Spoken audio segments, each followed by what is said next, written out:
Yo, welcome to some Red Owl Resto Shaman.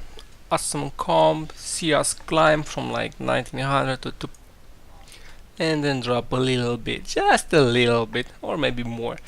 Anyway, there's gonna be some cutscenes in this video, like the parts where I found more important and more easy to watch and look for, like when somebody drops low enough, like the previous clip. The rate was going low, but he still had a lot of cooldown, so yeah. And now this clip where the warrior just got deleted. I'm not sure if we disconnected or something, but he flopped really fast. I guess he just didn't press buttons, so yeah.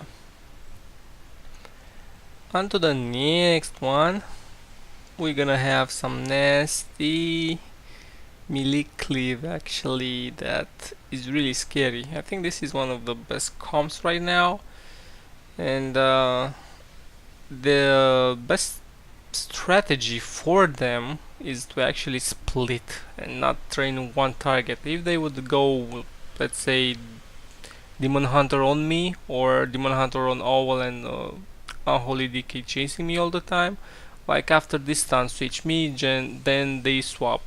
Like DK sits on me and the DH, the Demon Hunter, sits on the Owl, and they will have a lot more pressure than just training the Owl. They did force my ascendance right now, but I mean, it wasn't really necessary, and I'm not sure why the Death Knight doesn't kick me almost at all. Yeah, I was in range and he could have, but yeah, and the droid was pretty low, and he did a kick now, but he completely failed it, so that was that. He did try to go for me, but I guess I can cut him for a long time. He needs to go on me with the Resto Shaman while the Demon Hunter is on the Owl. That's about it. That's how that comp I see working very effectively versus this. And maybe even def coil off targets, like the target without Earth Shield. You just def coil if he's in the line of sight, and Owl usually is, and of course if he's training me, I'll always be there. Other than that, yeah, it's a pretty standard game. Red just went on the Shaman and tried to solo him, since nothing really happened on the DPS, but in our comp, I think we should train either the Demon Hunter or the Unholy Death Knight, and the best target in my opinion is the Death Knight, since he has the lowest mobility in that comp, and we can CC the Shaman for a really long time, especially he's relentless, so he cannot get out of it, like to help him instantly with a link or something.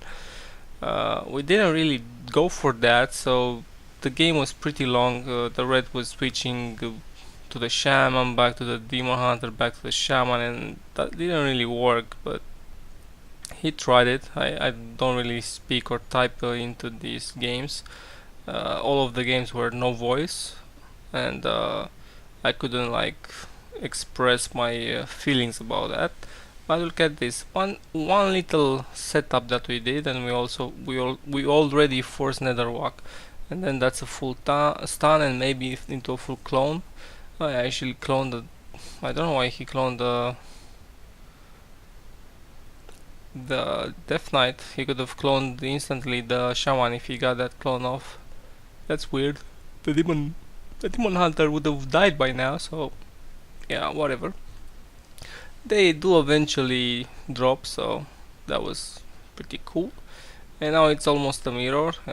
The only difference is that they have the Demon Hunter now and we have a red, and they did go really ham on me, and I was forced to link right here and Bob, sadly, but I think I would have died through Bob if I didn't link there. The enemy Moonkin still had cooldowns, so I was pretty scared.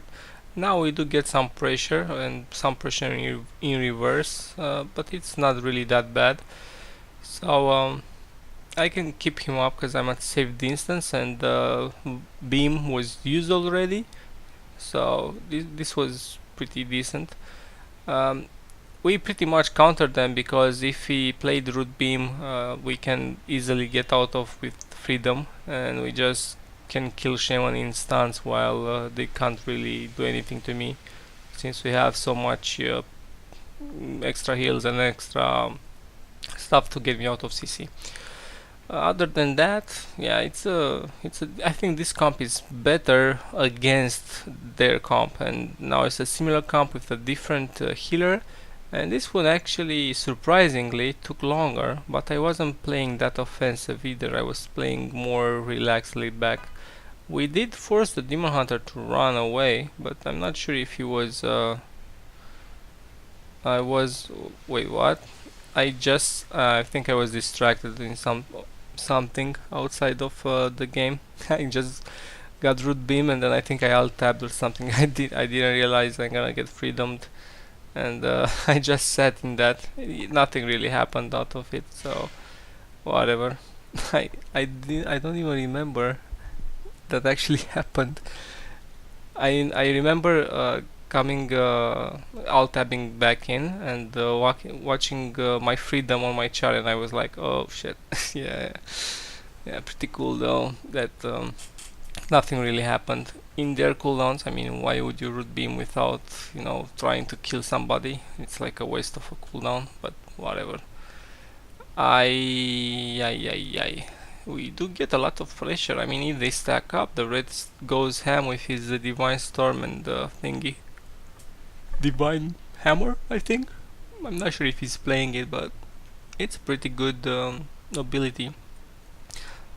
But also the other one is pretty good. What's it called? The Blade of Wrath, which is pretty powerful. It procs really often. Other than that, we do get some pressure on the druid right now, and it just flops. That's the problem with druid, I think. If they're not in bear form or ready for the swap on them and without barskin or stuff, they just die. Here we have their opener, and it's a Holy Priest and Frost Mage Feral Druid, which blew my red apart. I mean, it was instant bubble. I'm not sure if he got the Mass Dispel. He probably didn't, because that bubble almost expired. And yeah, just getting CC'd, loving it, poke jumping it. It goes both ways, since he also CCs himself, and we actually got a lot of pressure out of that. I get that hex out of the clone and he couldn't do anything about it, and Feral eventually just dies. So that was pretty decently done. I should stop saying pretty so much. Anyway, moving on. A Frost Mage. This is what I'm talking about. Imagine if we were playing with a Frost Mage as well.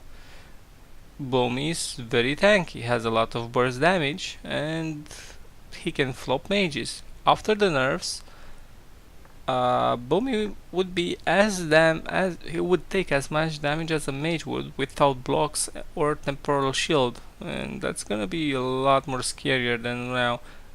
To be fair, they do still have bear form, but he does have to pre-use it most of the time, so I guess that's more skill cap for the more buttons to press or more shit to look for when you're playing Owl. So I think it's a good change. I'm not so sure how good Bear is right now. I know it's a pretty good versus caster still, but versus melees, I'm not sure if it's enough, even with the heal. I mean, you can sharpen that heal. I think I'm not really sure about that, but you probably can sharpen. Oh shit! This team actually forces bubble pretty fast, but they didn't ever manage to kill the red the entire game. I mean, their strategy was pretty good. I said pretty again, god damn it. The strategy was good.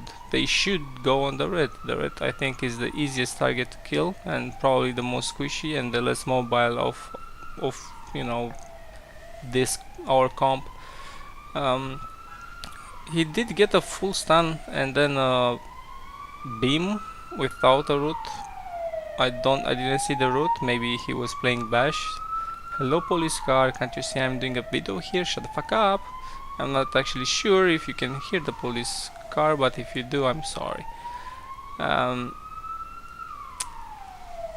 It was a nice game. I mean, they did force bubble, but they didn't manage to do it again. At least do it again would mean killing him.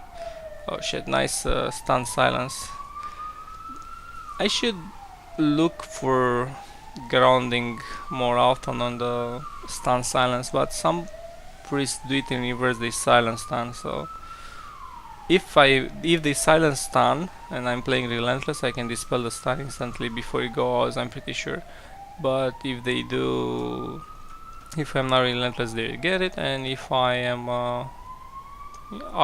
anything other than relentless and maybe horde or playing trinket or whatever, the silence, the stun into silence is probably the best part. Actually trinket that one, or not really trinket, but using stone form on it. So we maintained the pressure that we managed. That this team was actually really hard. We did struggle a bit, but in the end, not really in the end. It's not really that dampened, but we got a lot of pressure, and the other shaman couldn't really seem to be recovering. Interrupted that clone right there to just keep the pressure up, and that druid just flopped. Yeah. This is the same team that we faced before with the feral, and they actually forced the bubble, and now they're playing with the warrior. Maybe it's the feral that's playing the warrior, I'm not entirely sure. Probably they are capping as we were. Way more harder than the feral version. I don't know why, but it was way more harder. The switches on me from the warrior, I think actually made us win, because when he went on me, he didn't really do much. He wasted more of my mana, I guess, because I had to top myself as well and just kite a bit and stuff like that, and probably purge more because I couldn't interrupt the MC as much. So yeah, I do get a drink here, and I pretty much saved the game because I was going out of mana pretty fast. I got really like almost half mana right there, so we were basically winning the game at this point. I was able to spam purge the MCs, so that was a really good trade-off, I guess. I don't know why they just left me to drink, but they did, so it gave us the win in the end.